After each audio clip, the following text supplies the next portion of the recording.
haciendo un análisis o un balance del sistema de salud a 4 años del inicio del gobierno de Andrés Manuel López Obrador. Y yo tengo el gusto de saludar a Carolina Gómez, ella es consultora en salud pública. Doctora, gracias por estar con nosotros, bienvenida.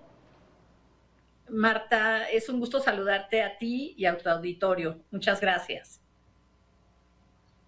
Gracias, doctora. Reencontrarnos siempre es un gusto. Muchas gracias. Pues aquí haciendo un balance, ya hemos mencionado, pues me parece que ya tenemos varios años señalando pues las deficiencias de la política de salud de esta administración y que la verdad es que creo que lo más preocupante es el tema de los oídos sordos que se hacen a las diferentes críticas que se toman prácticamente como una campaña en contra de la administración. Pero un poquito para hablar de la realidad y de la cotidianidad de la gente, que es realmente lo que preocupa, más allá de los encontronazos entre los diferentes colores políticos, pues el tema de la cotidianidad y lo que va padeciendo o no el ciudadano en busca de mejorar su salud y de atender su salud. Hablábamos de que teníamos al inicio de esta administración, por supuesto, un sistema de salud bastante perfectible, había muchas cosas que mejorar, pero a grosso modo funcionaba. ¿Esto es cierto? ¿No? ¿Cuál era tu perspectiva?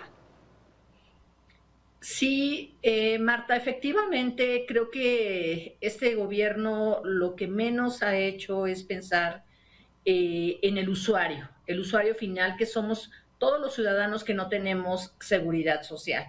Y sí, desde luego el Seguro Popular tenía algunas deficiencias, sobre todo de carácter administrativo y de vigilancia en el ejercicio de los recursos por parte de los gobiernos estatales, pero pues este gobierno decidió desaparecerlo a través de un cambio a la Ley General de Salud y creó una organización administrativa denominada INSABI, que tardó muchos meses en publicar sus propias reglas de operación y mantuvo al usuario en una etapa crítica como fue la pandemia de COVID en 2020, en ascuas y en una desorganización administrativa, clínica y desde luego pues de gran impacto para muchas familias que pues no tuvieron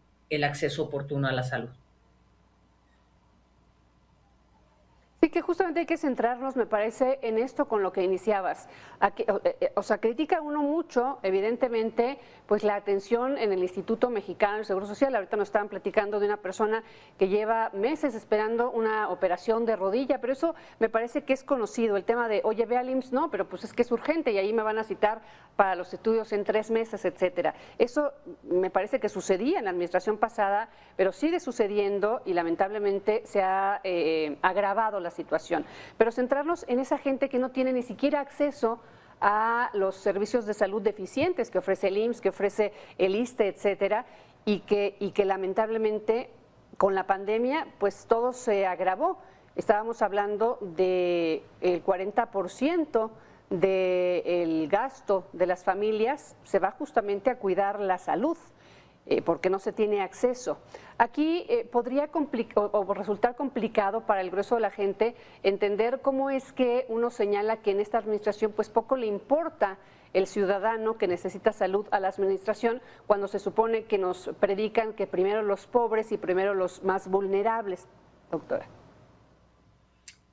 Sí, Marta, me parece muy importante lo que dices, en principio porque sí, ya existía un rezago quirúrgico y de atención clínica en muchas instituciones públicas de salud antes de la llegada de esta administración.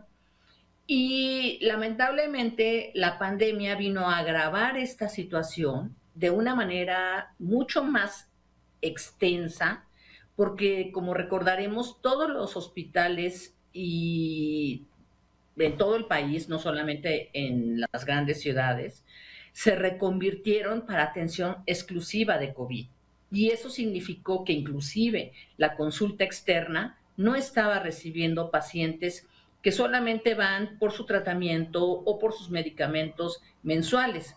Y si a eso le sumamos el desorden administrativo que se creó en aras de combate a la corrupción, y señalo entre comillas combate, porque hasta el día de hoy no se ha visto un solo expediente que la función pública o la Secretaría de la Función Pública haya levantado en contra de algún exfuncionario por estas razones de las condiciones en las que se compraba en el pasado todos los medicamentos o la mayoría de ellos, porque era una compra muy grande, consolidada, que organizaba el IMSS para todos los demás. Y todo eso precisamente refleja un rezago en la atención clínica, un gasto de bolsillo que pues sí arrastra niveles ya muy graves y que muchas personas, en vez de ir al IMSS o al ISSSTE, prefirieron durante la pandemia atenderse en clínicas u hospitales privados precisamente por esta razón. Así es. Aquí, si analiza uno las cosas hacia atrás, Carolina Gómez, consultora en temas de salud, ¿cuáles, digamos, se podrían enlistar tres de las principales pues carencias de este sistema de salud? Y pongo tres porque nos llevaríamos, me parece mucho, pero desde tu ojo y desde tu experiencia, tres de los principales problemas que el gobierno mexicano tiene en materia de sistema de salud. Bueno, el primero de ellos es el desabasto de medicamentos, que es muy grave. El segundo es el recorte presupuestal tan grave que se hizo al Programa Nacional de Vacunación, porque las vacunas son la medida costo efectiva más eficiente en términos de salud pública. Y el tercero es esa cerrazón por desinformar a la población de que ahora ya no funcionó esto, tácitamente acepto que no va a funcionar lo otro y ahora tomo una decisión pues frívola y convierto un programa y otra vez desinformo a los usuarios inmediatos. Entonces, el no acceso a la atención médica es otra de las cuestiones muy graves que yo podría mencionar. Finalmente, ¿coincidirías tú con aquellos que señalan que es un fracaso la política de salud del gobierno actual? Sí, rotundamente. Rotundamente porque durante la pandemia perdieron la vida muchos mexicanos, lamentablemente por decisiones tardías y fallidas, y eso no se compara con otra cosa.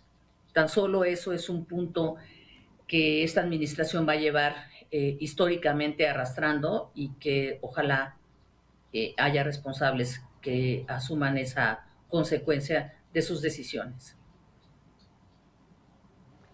Nada más respecto a esto, porque muchos nos escriben y nos dicen que las cosas no hubieran sido diferentes con otro gobierno. ¿Qué respondes en 30 segundos, Carolina?